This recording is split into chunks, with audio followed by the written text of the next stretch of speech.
Tuhan bersamamu dan bersama rohmu. Inilah Injil suci menurut Lukas.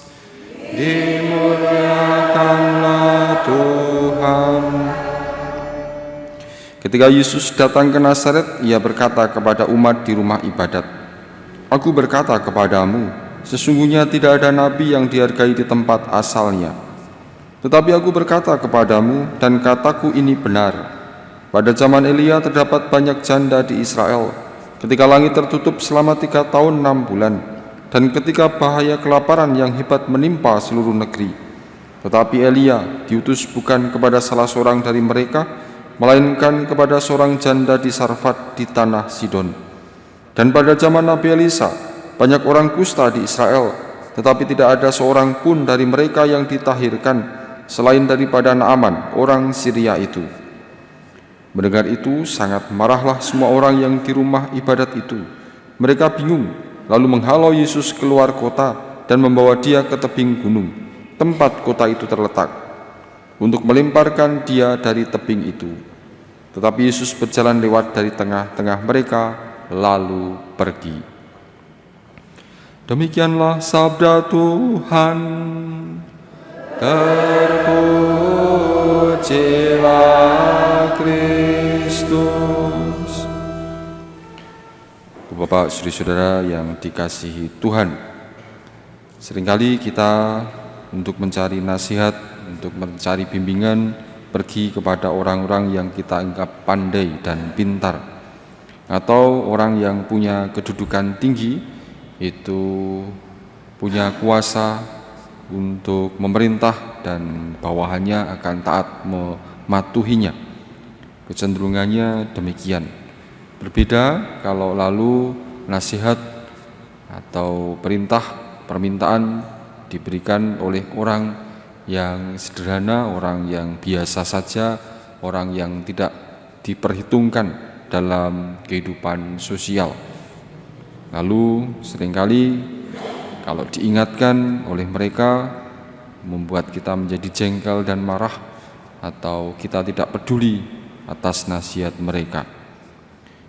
Bu, Bapak, saudara-saudara yang dikasihi Tuhan, hari ini Tuhan mengingatkan kepada kita bahwa Tuhan menyampaikan sapaannya, nasihat bimbingannya tidak melulu melalui orang-orang yang kita anggap bijak, kita anggap pandai, orang yang punya kedudukan kuasa. Tetapi bisa jadi melalui orang-orang yang kecil, sederhana, yang seringkali tidak kita perhitungkan dalam kehidupan sosial kita.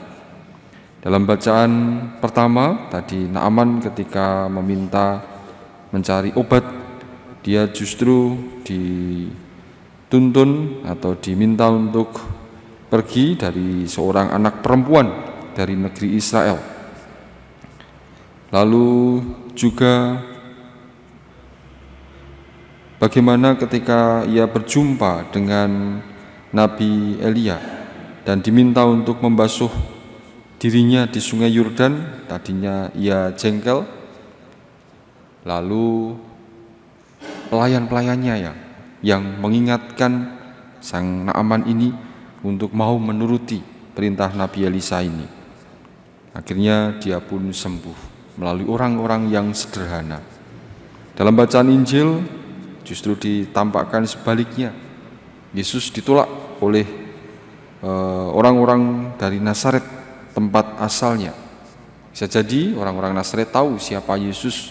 Dia anak tukang kayu, bukan dari golongan bangsawan, bukan dari golongan terkemuka, tetapi Yesus berani memberikan pengajaran.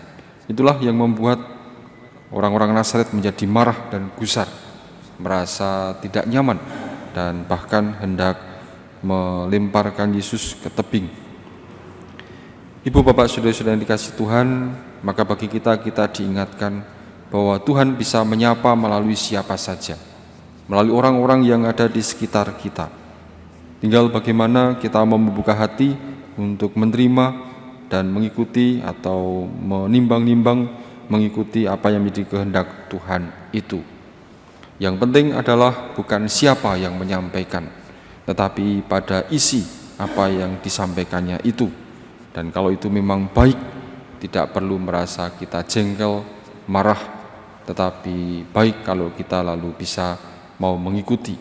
Kalau itu memang saran yang baik seturut dengan kehendak Tuhan. Jangan kemudian merasa dikritik lalu menjadi mudah jengkel dan marah sampai mengumpat dengan ungkapan yang tidak nyaman gitu. Dulu sempat viral ungkapan yang disampaikan pemimpin yang dikritik lalu meskipun dikatakan dengan pelan tetapi di mic gitu ya. Ungkapan yang tidak mengenakan. Maka mari kita mohon rahmat Tuhan supaya kita mau membuka hati untuk terbuka pada sapaan Tuhan melalui orang-orang yang ada di sekitar kita, siapapun itu yang menyampaikan. Kemuliaan kepada Bapa dan Putra dan Roh Kudus.